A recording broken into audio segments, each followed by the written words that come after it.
Aí tem outro ponto, gente. Marcos Duval. Marcos Duval é o tema da segunda-feira, né? Marcos Duval é o cara que se arrogou a ser um fanfarrão da SWAT, um menzarrão, daqueles que manda prender e soltar, que manda matar, que atira primeiro, que pergunta depois. Não era? Marcos Duval que disse: Alexandre de Moraes vem me pegar. Você não é páreo pra mim. Aí o Marcos Duval começou com as suas piras, com teorias de conspiração, com cenários deslocados, até o momento que sai do Brasil, sem autorização do Poder Judiciário. Argumenta que o Itamaraty sabia, o Itamaraty nega. Argumenta que o Alexandre de Moraes sabia, o Alexandre de Moraes nega. E quando já em solo estadunidense, ele tira onda da nossa cara e esfrega um passaporte S numa live. Sabe, mas o que é o passaporte S? É o passaporte diplomático? Não, não é. O passaporte de informante dos Estados Unidos. É mais do que o passaporte diplomático. Passaporte de integrante de serviço secreto, informante, espião, traidor, chame como quiser. Mas ele estava lá. Mas teria que voltar. Afinal de contas, também está com os bens congelados. A monta de até 50 milhões de reais. Ele volta. Desembarca hoje pela manhã em Brasília e quando desce no aeroporto, o senhor me acompanha até essa linha, Polícia Federal, tem um mandato para que o senhor, a partir de agora, faça o uso de uma medida cautelar, porque representa a fuga, o senhor vai ter que usar a tornozeleira eletrônica. Vem pro bonde da tornozeleira eletrônica, Marcos Duval. Vem pra tropinha do pombo. Vem pra turminha da canela elétrica, da canela na tomada. Isso é coisa pra vagabundo. Porque o cara é tão vagabundo que, sendo investigado, não responde pelos crimes. Ele tem risco de fuga e tem que ser controlado para não fugir. Haja vista Bolsonaro, haja vista Marcos Duval, haja vista a Zambelli, que agora está lá gradeadinha. Haja vista Eduardo e neto de ditador, que mais cedo ou mais tarde vai pegar, o couro vai comer para essa gente. Pode estar agora debaixo da asa do Trump, mas o Trump não é eterno. E essa relação de amor e ódio, ela é facilmente dissolvível, como foi dissolvido o relacionamento de Trump e Elon Musk em menos de um semestre. É comensalista esta relação. Quando não mais servia aos interesses um ou do outro, um vai trair o outro e, ó, alguém cai. Essa gente vive disso. Eles sobrevivem sobre os escombros dos corpos do anterior. Anota aí. Anota o que eu vou falar. O neto do ditador vai trair Eduardo Bolsonaro. Ele foi sócio de Trump, ele vai salvar o corpo dele entregando Eduardo. Quando chegar a hora, vai ser assim que vai funcionar. E aí não bastasse a tornozeleira eletrônica, salário congelado, verba de gabinete congelada. Estou falando do Marcos Duval, né? Mais do que isso, Pix, redes sociais e cartões retidos. Não é a lei Magnitsky, né? É a nossa. Mas veja que curioso. Aqueles que tanto vibravam com a lei Magnitsky, essa bosta de lei que foda-se a lei Magnitsky, desculpa o palavrão, mas se é a lei de americano para americano, como é que americano vai querer aplicar a lei para brasileiro, território brasileiro? Ai, a lei Magnitsky, a lei Magnitsky.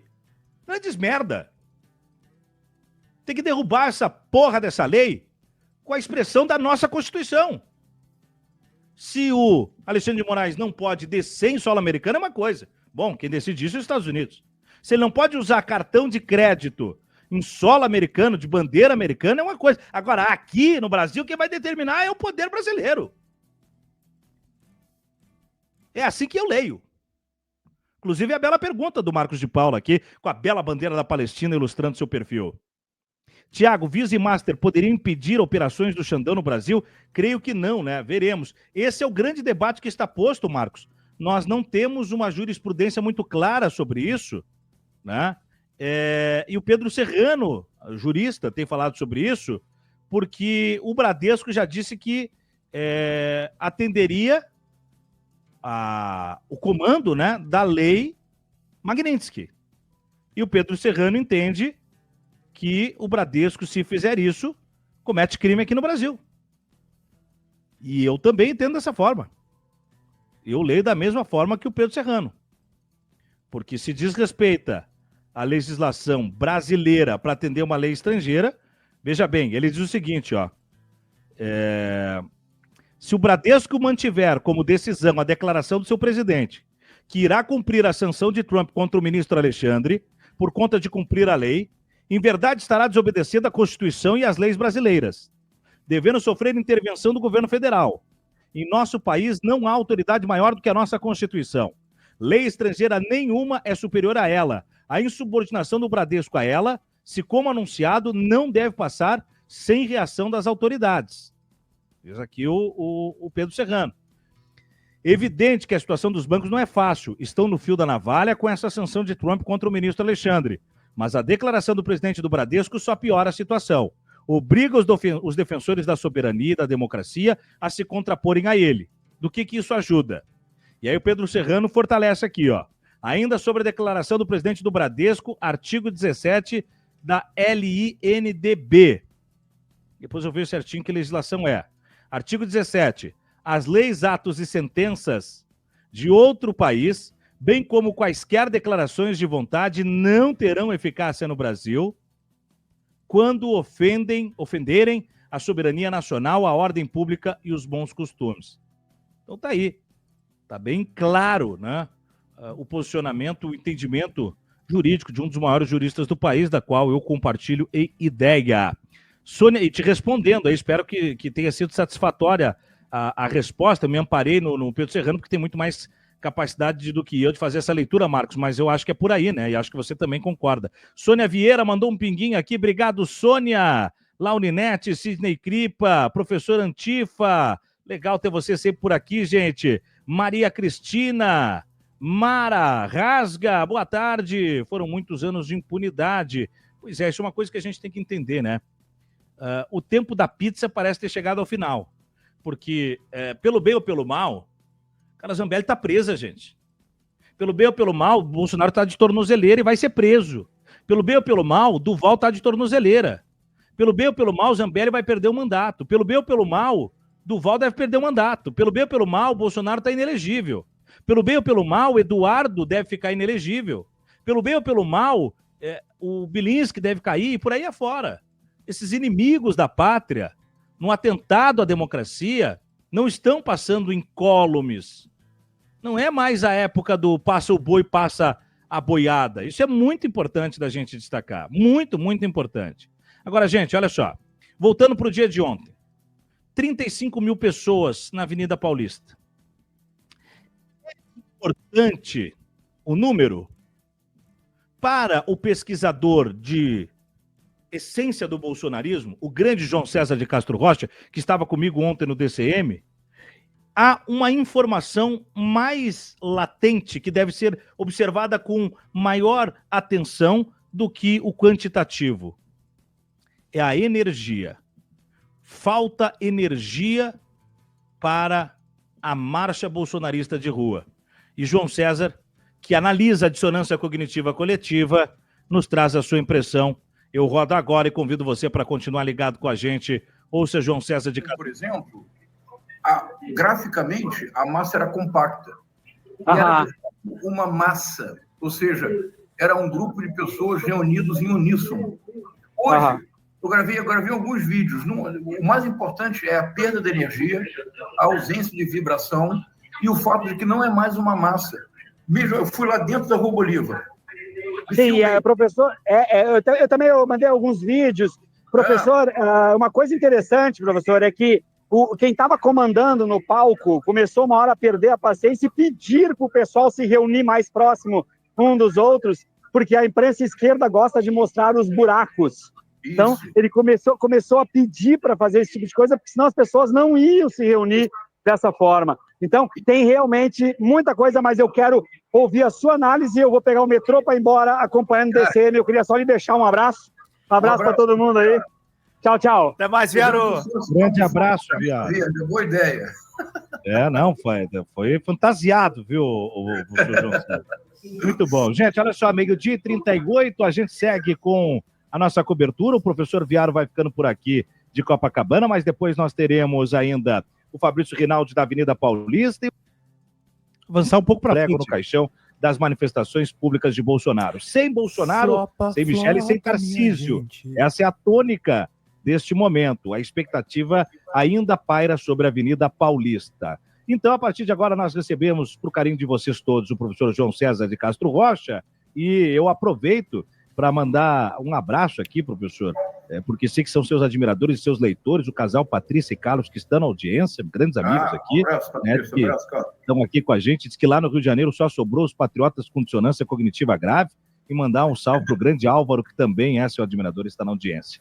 Professor, o senhor passou pela Copacabana dispersa, e eu perguntava para o Viaro sobre o perfil, né? Porque quando a gente olha as manifestações da Paulista, chama muito a atenção que tem muitos personagens histriônicos, né? Tem o cara que se veste de Alexandre de Moraes de fralda, o outro que é o Tio Sam, o outro que é não sei o quê. Tem muito personagem. Mas quando a gente enxerga as imagens do Rio, eu vejo menos os personagens, porém umas pessoas, entre aspas, né, de temperatura e pressão normais, mas mais acanhadas. Também parece um bolsonarismo um pouco mais envergonhado. Tem essa diferença de público ou tem os maluquinhos de bairro dos dois e as famílias nos dois? Como é que o senhor vê, professor? Vamos lá. Essa acho que é a questão. Bom dia, Thiago. Boa tarde, Pedro. Boa tarde, querido. Audiência. Me parece que essa é a questão mais importante, Thiago. É evidente que a redução do número de manifestantes chama atenção, em primeiro lugar, é claro. Aqui em Copacabana hoje, basicamente, 2 quarteirões, a Rua Bolívar e a Rua Xavier da Silveira.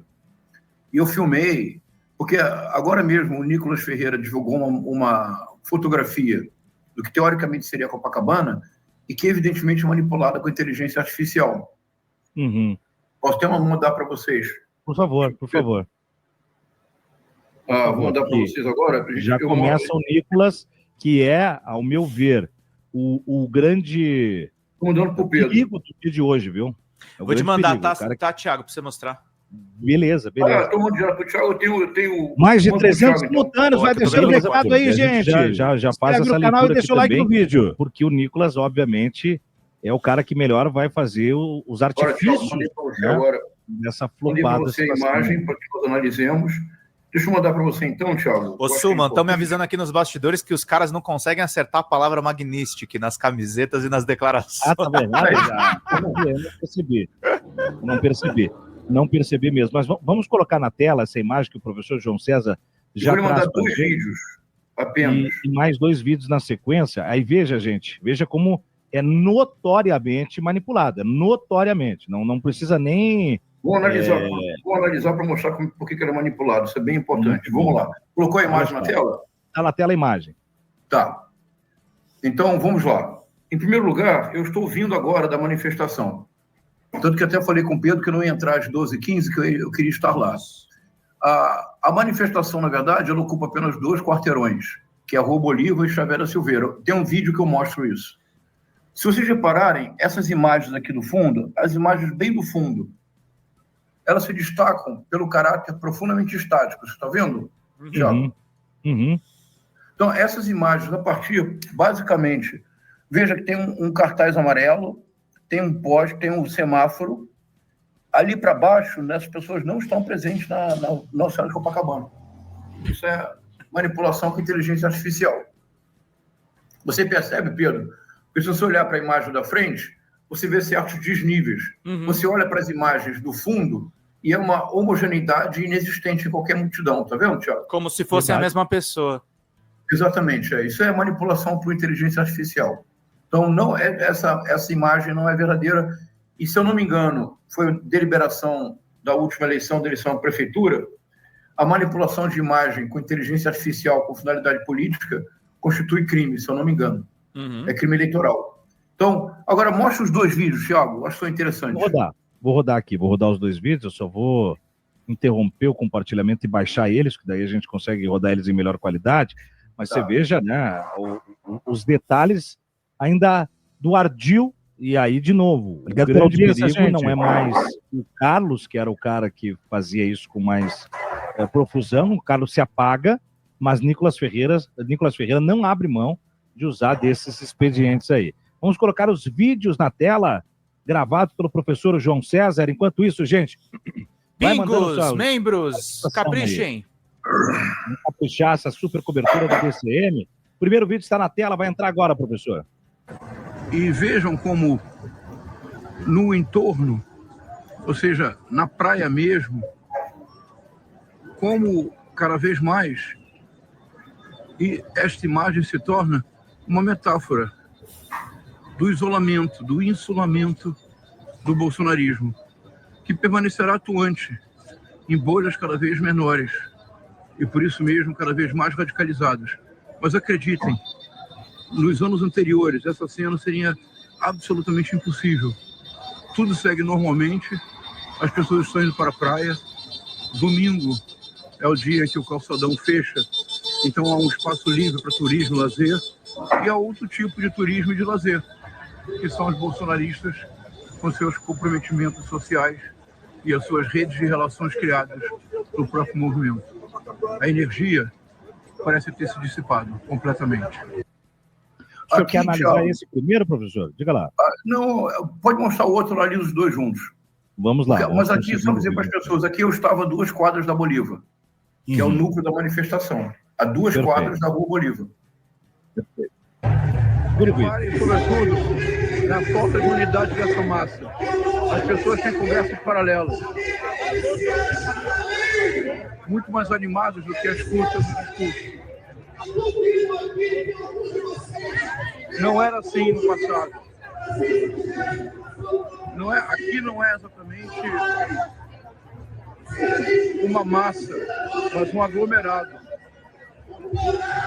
Não é um grupo unido como foi, mas uma reunião quase social. Tá aí, né? Um trecho, então, do professor João César de Castro Rocha fazendo a análise deste movimento de domingo em que os bolsonaristas tentaram ativar as principais capitais do Brasil e outras cidades de interior, mas teve um maior vulto de 34 mil pessoas no ápice em São Paulo e eventos um pouco mais dispersos em outras cidades. Bom,